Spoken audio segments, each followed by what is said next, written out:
নমস্কার, আমি তৃষ্ণা। আমাদের ছোট্ট কুকুনে আরেকটা নতুন ভিডিওতে আপনাদের সবাইকে স্বাগত। আজ 21শে মার্চ 2026। আগের ব্লগে আমি বলেছিলাম আমরা নিউ জলপাইগুড়িতে একটা হোটেলে উঠেছি। আজ হলো তার পরদিন ভোরবেলা। রাত্রে খুব বৃষ্টি হয়েছে, তাই বাইরেটা এরকম বৃষ্টি স্নাত লাগছে। আজ আমরা এখান থেকে সোজা পাহাড়ে মানে শিটংয়ে যাব। আমাদের প্রথমে ঠিক হয়েছিল আমরা যাব দার্জিলিং, কিন্তু ওখানে এখন প্রচণ্ড ভিড়, আর তাই শিটংয়ে যাওয়াটাই মনে হলো যেন ঠিক হবে। পাহাড় যদিও বা পুরনো, কিন্তু জায়গাটা কিন্তু আমাদের জন্য নতুন। সকাল 7টার সময় উঠে সব কিছু গুছিয়ে মাম্মামকে খাইয়ে দাইয়ে আমরা সকাল 9টার মধ্যে রেডি হয়ে গিয়েছিলাম। বুনুকে এনে আমি এখানে বসিয়ে রেখে দিয়েছি, কারণ ও একটু এখানে মাম্মামের পাশে বসলে আমি ঠিকঠাকভাবে রেডি হতে পারবো। মাম্মাম এখনও ঘুমাচ্ছে, ওর এত সকাল সকাল অ্যাকচুয়ালি ও ঘুম থেকে ওঠে না, সেজন্য। তো যাই হোক, এখন আমরা সম্পূর্ণ রেডি হয়ে আমরা কোথায় যাচ্ছি এখন? মিত্রভাবে যাচ্ছি না আমরা, শিটং।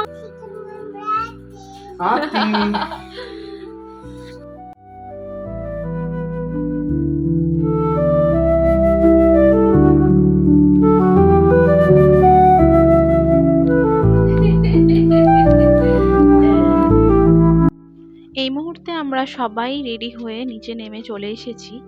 এই যে হোটেলটা, এটাই আমরা কালকে রাত্রেবেলায় ছিলাম। রাত্রে ভালো করে দেখানো যায়নি। হোটেলটার নাম হচ্ছে হিলডাভ, এবং এই হোটেলটা কিন্তু একদমই নিউ জলপাইগুড়ি স্টেশনের পাশে। এখানে পোস্ট অফিসের একটা বিশ্রামাগার আছে, যেটা এর ঠিক ওই যে দেখা যাচ্ছে ওইটা, ওর এই পাশেই, এই উল্টো দিকেই কিন্তু এই হোটেলটা। এবং হোটেলের পরিষেবা সত্যি খুব ভালো। হোটেলের নিজস্ব কোনো রেস্টুরেন্ট এই মুহূর্তে ওপেন নেই, মানে আছে কিন্তু এখন চালু নেই আর কি। কিন্তু মানে এমনি ওদের পরিষেবা খুব ভালো, ঘরগুলো মোটামুটি খুব সুন্দর। তো যাই হোক, এরপরে এখান থেকে আমাদের গাড়িটা আমাদের পিক করবে, কিন্তু গাড়িটা আসতে বেশ লেট করছিল, কারণ উনি যেখান দিয়ে ঢোকার কথা সেখান দিয়ে আর কি পুলিশ ঢুকতে দিচ্ছিল না বলে উনি ঘুরে অন্য দিক থেকে আসছিলেন। যাই হোক, এই যে আমরা উঠে পড়েছি গাড়িতে, আর এখন সেই অমোঘ আকর্ষণে আমরা চলেছি পাহাড়ের দিকে। কি যে অপূর্ব লাগে আমার এই রাস্তাটা দিয়ে যেতে। দুর্দান্ত সুন্দর একটা সামনে ছবি মতো একটা পরিবেশ, আর মানে আবহাওয়াটাও খুব সুন্দর। তো এই যে আস্তে আস্তে আমরা দেখতে পাচ্ছি পাহাড়ের একটু রেস দেখা যাচ্ছে, আর মনের মধ্যে খুশিতে ডগমগ ডগমগ করছে, এত আনন্দ হচ্ছে পাহাড় দেখে এত বছর পর। মানে আমি সেই 2019-এ মনে হয় লাস্ট পাহাড়ে গেছিলাম, আর আবার এই যে পাহাড়ে আসছি। তো মনে প্রচণ্ড প্রচণ্ড প্রচণ্ডই একটা আনন্দ হচ্ছে। উফ, কি করে বলবো, কোনো ভাষা নেই এটা প্রকাশ করার, খালি চোখ দিয়ে দেখে যাচ্ছি। মানে ফোনে এই ক্যামেরায় কতটা কি দেখা যাচ্ছে, কি বোঝা যাচ্ছে আমি বলতে পারছি না, কিন্তু যখন নিজের চোখ দিয়ে দেখছিলাম সেই দেখাটা অসাধারণ ছিল, অসাধারণ। আর এই যে অনুভূতিটা, এটা কাউকে সত্যি মানে ভাষায় বলে প্রকাশ করার মতো নয়। দুপাশ দিয়ে রয়েছে চা বাগান। মাম্মাম এই সময়টা পুরোটাই ঘুমাচ্ছিল, ওই জন্য ওকে এই যে পাহাড় দেখার যে একটা মানে অনন্য অনুভূতি, সেটা ও হয়তো বুঝতে পারলো না, কিন্তু আস্তে আস্তে যখন বড় হবে, আবার যখন আমরা যাব, তখন নিশ্চয়ই তখন ফিল করতে পারবে। যাই হোক, এই যে দুপাশ জুড়ে রয়েছে শুধুমাত্র চা বাগান, আর এখানে এখন চা পাতা তুলছিল অনেক, চা যারা শ্রমিক ছিল তারা তুলছিল। এই যে এই পাশ দিয়েও দেখা যাচ্ছে প্রচুর মানে শ্রমিকরা এখানে চা তুলছে। তো খুবই আনন্দ হচ্ছিল। আর আমাদের এই যে গাড়ির যিনি দাদা নিয়ে যাচ্ছেন, উনি কিন্তু ভীষণ মজার মানুষ, খুবই ভালো মানুষ, খুবই ভালো মানুষ। এই করতে করতে আমরা পাহাড়ে উঠে গেলাম, এবং বেশ খানিকটা উচ্চতায় পৌঁছে গেছি। আর সেই পাহাড় দেখার যে অনুভূতিটা, সেটা না থাকলেও এবার পাহাড়ে চড়ার আরেকটা আলাদা অনুভূতি, সেইটা শুরু হলো। খুব সুন্দর লাগছিল। মাঝে একটা জায়গায় কিছুক্ষণ গাড়ি দাঁড় করিয়েছিল খাওয়া দাওয়ার জন্য। তো বুনু এখানে এই যে এই জিনিসটি খাচ্ছে, এটার নাম হচ্ছে ওয়াই ওয়াই। যাই হোক, আমার খাওয়ার ভাগ্যে জুটলো না। যাই হোক, এরপরে আমরা আবার চলতে শুরু করে দিলাম।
এই যে এটা হলো আমাদের ফার্স্ট ডেস্টিনেশন।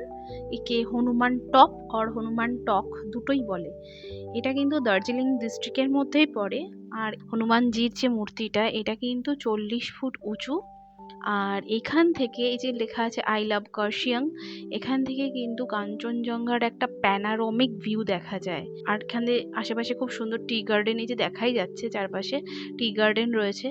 মানে অ্যাকচুয়ালি কাঞ্চনজঙ্ঘা আর টি গার্ডেনের একটা প্যানারোমিক ভিউ এখান থেকে খুব সুন্দর দেখা যায়। যাই হোক, এরপরে আমরা চললাম আমাদের next destination chimney heritage park. ওই যে শহরটা দেখা যাচ্ছে পাহাড়ের কোলে, ওটা কিন্তু কার্শিয়ং সিটি। তো যাই হোক, এরপরে আমরা পাহাড়ে ঘুরতে ঘুরতে ঘুরতে ঘুরতে পৌঁছে গেলাম চিমনি হেরিটেজ পার্কে। এখানে আসার আরও একটা প্রধান উদ্দেশ্য হচ্ছে মাম্মাম অনেকক্ষণ ধরেই পার্ক পার্ক বলছিল। ওর অ্যাকচুয়ালি এগুলো তো সবই নতুন ওর কাছে, তো গাড়ির মধ্যে এতক্ষণ বসে রয়েছে, ও একটু বোরও হয়ে যাচ্ছিল। আর খুব ঠান্ডা ছিল, মানে এই উপরে যত উঠছিলাম খুব ঠান্ডা লাগছিল। এইটা হচ্ছে সেই চিমনি হেরিটেজ পার্ক। এখানে ব্রিটিশ আমলের প্রায় 100 বছর পুরনো একটা চিমনি আছে, তো সেটাকে কেন্দ্র করেই একটা ছোট্টখাট্ট পার্ক বানিয়েছে। তো সেটাই এখানকার মূল আকর্ষণ। তো সেই জন্য এটা দেখতে আমরাও চলে আসলাম। বেশ অনেকটা কিন্তু এই যে পাহাড়ের রাস্তাটা, এটা বৃষ্টি হওয়াতে বেশ ভেজা, কিন্তু দেখুন এই কি সুন্দর, এই যে একটা পাইন ফরেস্টের মধ্যে দিয়ে যাচ্ছি, কি ভালো লাগছে। মানে এরপরে যখন অনেক বয়স হয়ে যাবে, যেগুলোর জন্য আমার মেনলি ব্লগ বানানো, তখন যখন এই সমস্ত ভিডিওগুলো আবার বসে বসে আমি দেখব, তখন এরকম ভাবেই আমি আনন্দ নেব যে আমি এখানে গেছিলাম, এইরকম এরকম হয়েছিল। যাই হোক, মাম্মাম তার জিনিসপত্র পেয়ে গিয়েছে। এই যে সবাইকে তুলে দিয়েছে ওই নাগরদোল্লা বা যাই হোক, দোলনাটা যেটাই হোক না কেন, তার উপরে আবার দোলনাও চড়ছে দিদিনকে নিয়ে। ওর খুশির জায়গা পেয়ে গিয়েছে, আমিও একটুখানি শান্তি পেলাম যে বেচারা একটু খুশি হয়েছে।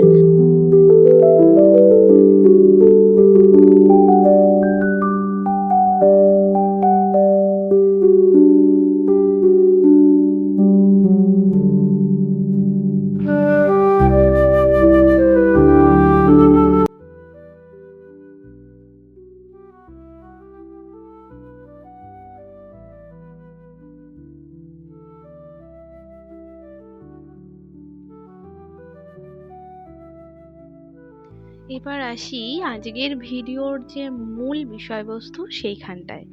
আমরা শিটংয়ের অ্যাকচুয়ালি আপার শিটংয়ের একটা হোমস্টে যার নাম হচ্ছে কান্ট্রি এসকেপ, সেই হোমস্টেতে আমরা পৌঁছে গেছি। এবার হোমস্টেটা কিন্তু একদমই রাস্তার ওপর নয়, এটা হচ্ছে সিনচল ওয়াইল্ড লাইফ স্যাংচুয়ারি। এর মধ্যে দিয়ে প্রায় 130 মিটার পর্যন্ত নিচে এইরকম পাথুরে রাস্তায় নেমে গিয়ে তারপরে হোমস্টেটা।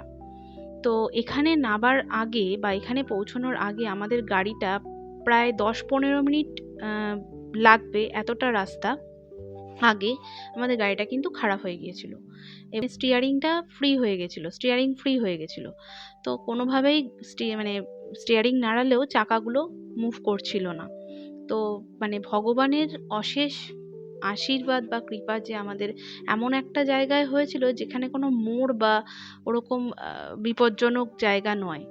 আর সত্যি কথা বলতে এটা এখনো দিনের বেলা, কিন্তু আমাদের যিনি গাড়ির ড্রাইভার ছিলেন, উনি আর আমাদের হোমস্টের যাদের সাথে আমাদের কথা হচ্ছিল, তারা খুব সফলভাবে আমাদেরকে আরেকটা গাড়ি পাঠিয়ে দেয় কিছুক্ষণের মধ্যেই, এবং আমরা এখানে এসে পৌঁছাই।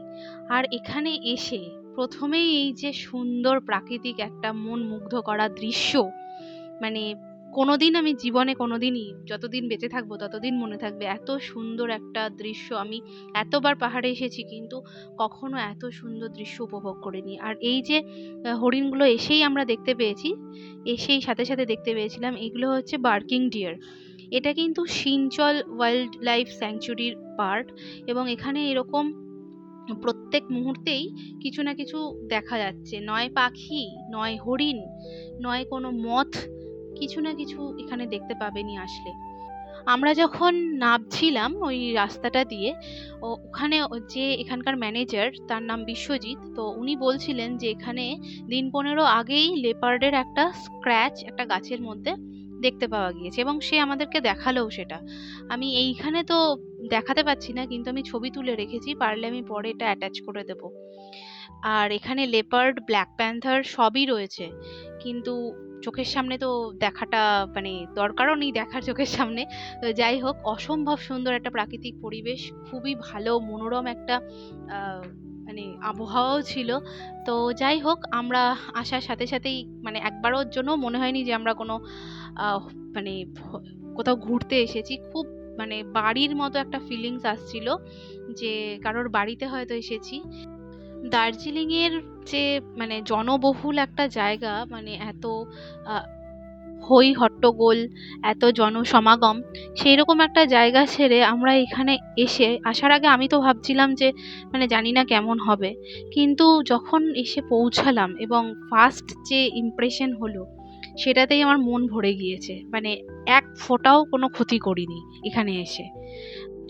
যারা যারা ট্রাভেল ব্লগসের সাথে পরিচিত, তারা নিশ্চয়ই অনিন্দাস ট্রাভেলগ বলে যে ব্লগ চ্যানেলটি আছে সেটা দেখে থাকবেন। তো আমরাও মানে ওই দাদার ব্লগ, এই হোমস্টেতে উনি 11 দিন আগে এসে উঠেছিলেন, এবং ওনার ভিডিওটা দেখেই কিন্তু আমরা এখানটায় আসবো ঠিক করি। বেসিক্যালি এটা অনুপমেরই প্ল্যান, অনুপমই সমস্ত কিছু যোগাযোগ করেছিল, ঠিক করেছিল। তো বাদবাকি যা গল্প হোমস্টে সম্পর্কে সেটা পরের ভিডিওতে বলবো। আজকে এই পর্যন্তই থাকলো, সবাই ভালো থাকবেন।